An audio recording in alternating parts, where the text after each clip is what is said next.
పరీక్షల విషయం మీద, పోటీ పరీక్షల విషయం మీద 900 మార్కులు కోసం పేపర్లు రాస్తే కొందరు అభ్యర్థులకు 2 మార్కులే వచ్చినాయంట. 900 మార్కుల పేపర్లో 2 మార్కులే వచ్చినాయంట. 654 అభ్యర్థులకు సేమ్ మార్క్స్ వచ్చినాయంట. ఇట్లాంటి సీరియస్ విచారణ చేపట్టాలి కదా. ఇవాళ కాంగ్రెస్ ప్రభుత్వానికి చాతనైతలేదు కాబట్టి సుప్రీంకోర్టు అక్కడ యూనివర్సిటీ ఆఫ్ హైదరాబాద్ అని సుమోటో తీసుకున్నది. గ్రూప్ 1 పోటీ పరీక్షలను హైకోర్టు విచారణ చేపడుతున్నది.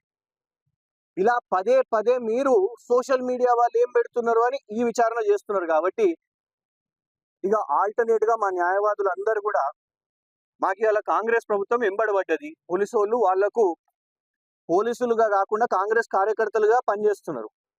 ఈ 4 కేసుల్లో కూడా ఫిర్యాదుదారులు ఎవరు? కాంగ్రెస్ నాయకులే.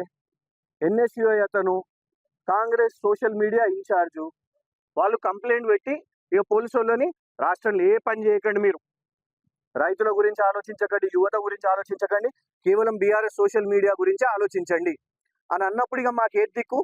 ఇదే మాకు దిక్కు.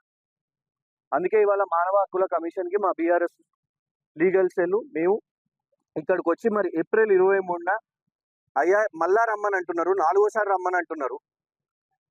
పోవడానికి మాకు ఇబ్బంది లేదు, కానీ అసలు ఈ 3 సార్లు వాళ్ళు చేసింది ఏంది? సీసీటీవీ ఫుటేజ్లు తెచ్చుకోండి.